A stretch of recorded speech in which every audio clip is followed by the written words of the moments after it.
So I wanted to tell you the story about how I started playing football just about a few years ago. So it was back in 2008. And because you have to fast forward a little bit. And in high school, I was really into sports. Like I've always been into sports. I ran track, I played basketball. And in high school, I really wanted to be a basketball professional player.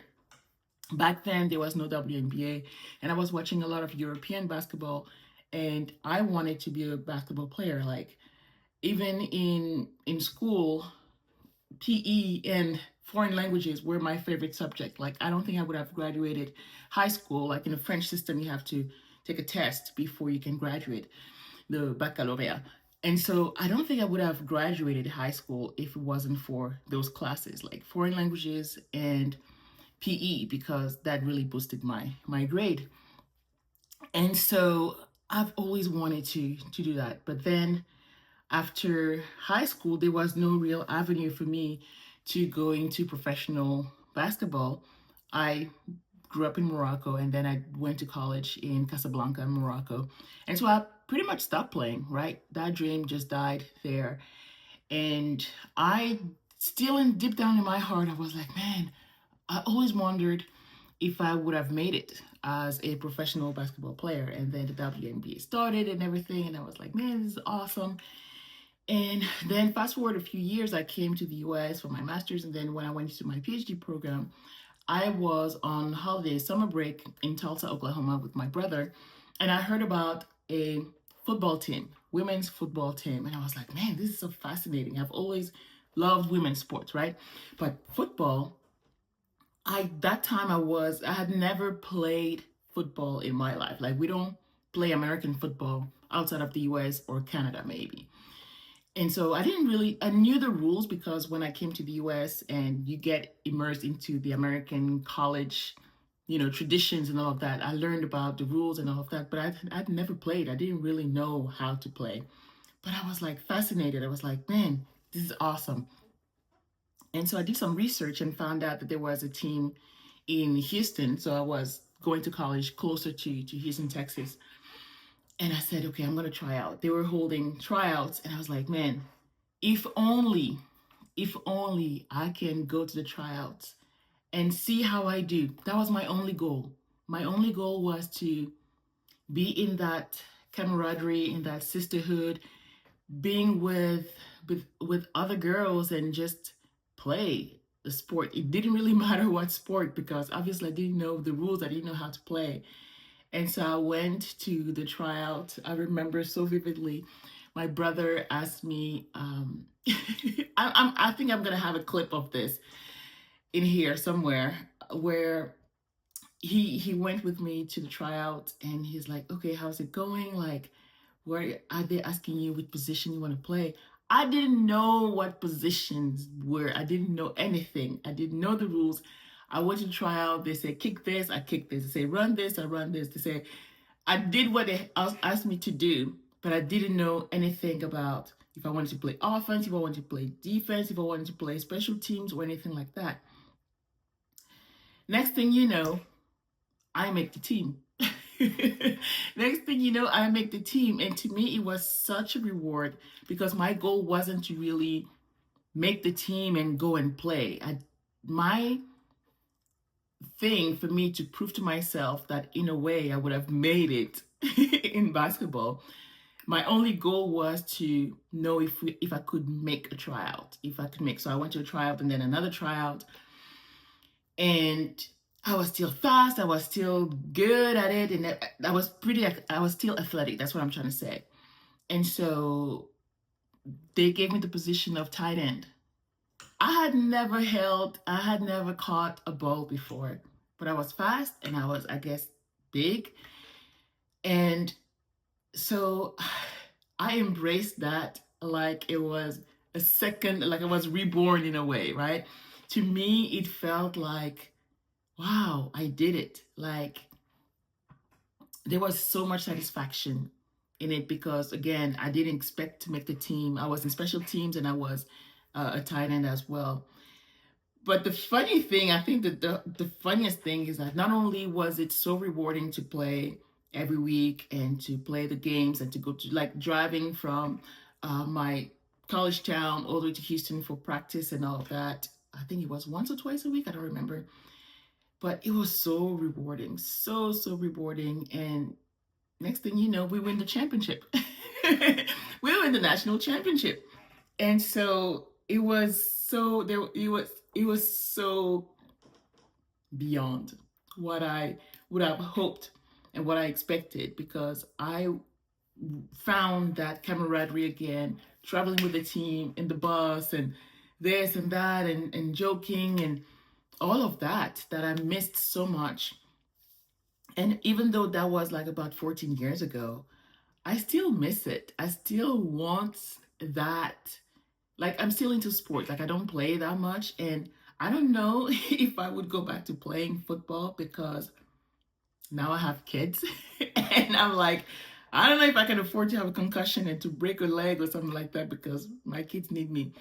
But at the same time, I'm like, it doesn't have to be football, it could be anything.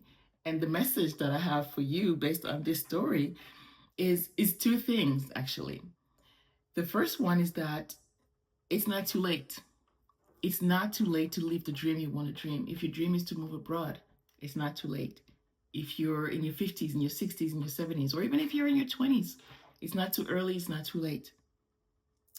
I didn't get to live my dream exactly how I wanted it as a basketball player, professional basketball player, but I lived a different dream that still gave me so much satisfaction as a football player on something that I didn't know the rules. We had the playbook with all the plays, and I had to start from, I don't know what is it, like slant is, I don't know what this is, I don't know.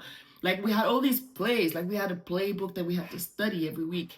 And I was like, what is that? And I had to do extra research, and I had to look at how they play on TV and everything. And I was aware of it, like I knew about football and I would watch it, but I didn't know how to play and how to catch the ball and how to do routes and how to do, and you just learn. So you can still leave the dream that you want to dream, that you want to leave, sorry. It might look different, but you can still leave a version of it if you allow yourself to to dream that new dream, a modified dream, but it's still a dream, and it might, go beyond your expectations, just like it did for me. And it's not too late, it's not too early. So I wanted to encourage you to do that. If it's about starting your business and moving abroad, or living, being a digital nomad and running your business from anywhere, you can do it. Who says you can't? Right? You just have to allow yourself to believe that you can. First step, second step, third step, and next thing you know, wow, you're actually doing it. Okay. The second lesson that I have to share here, it's another business lesson. I always have to bring it back to business. Is that I remember during the summer break, because we had the tryouts, I think it was October, November, something like that, and then we had practice, and then we had the winter break, right? And then the games were going to start like in the spring season, and I needed somebody to help me train during the break, like the 2 week break. And so I went to a local gym, and I asked if they had like training for like group training for football. So I was like, okay, we're in Texas, obviously they're gonna have that. So I went to something like Fitness 24, something like that, some local gym. And they're like, no, they don't offer any kind of, you know, program for football specifically. And I was so disappointed. And so I was walking out, and as I walked out, one of the staff members, it was a young man, he's like, wait a minute, I can actually help you. I could train you one-on-one if you want those specific football skills. And I'm like, really? He's like, yeah, like we can just do it like together. Like we'll go to the local high school and I'll train you. And that's what we did. That's what we did. And the lesson here is that my need was so specific. I didn't want to do Zumba. I didn't want to do lifting weights just like anybody in the gym. I wanted somebody to help me train with specific football skills, specifically for that. The routes, catching, all of these things, running, all of that. I didn't want to do anything generic. And sometimes we take for granted the gifts that we have.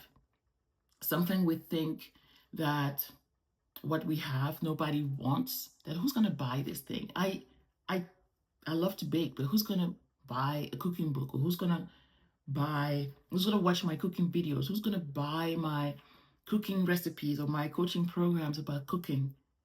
There's somebody out there who is looking for that specific need. Maybe you're cooking southern food. Maybe you're cooking, I don't know, food from Iceland. I don't know. Maybe you are helping teenage moms.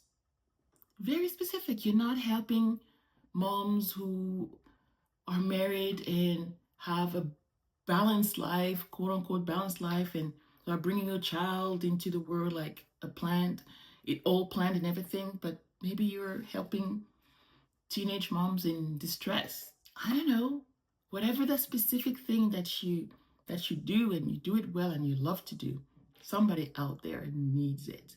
All you have to do is put yourself out there, just like the young man did. I would have never known that he could actually help me if he hadn't followed me at the outside and said, "Hey, I can actually help you with that specific need." He didn't say, "I can help you with endurance." No, that's not what I wanted. I wanted specific skills. I wanted to better my game during this 2-week break. And he said, "I'll help you specifically with these things that you need." And I said, "Okay." So what is that thing that you have that you really love, but maybe you second guess, maybe you underestimate, maybe you're overthinking, you're like, "Man, who's gonna want this?" Maybe you saw Barbie doll dresses. That's super niche. That's super specific. But guess what? There's a lot of people who want that for their kids. There's a lot of people who want to learn how to sew. Maybe they don't want to learn how to sew for humans, but they want to learn how to sew for dolls. Why not? Okay? So, based on the story that I just told you, there's 2 lessons, right? I want you to take those and apply them. How would that apply to your life? Let me know in the comments. Is there a dream that you have and you're like, it's gone, or it's too early? I'm on the college route, I'm on the career route, and I'm on the marriage route. That doesn't mean that you have to derail the route. It just means that maybe you can add the dream back, but a different way. And that's okay. Or what is that business idea that you have, or that thing that you have, but you don't know if you can turn it into a business? Let me know in the comments so I can help you frame that into a business idea that you can start making money from. Okay? So I hope you enjoyed this story. I'm going to try to put some pictures of me playing football there. I don't know how I'm going to do that, because that will mean that I'll edit the video. But oh well. All right. I will see you on the next video, and I'll talk to you soon.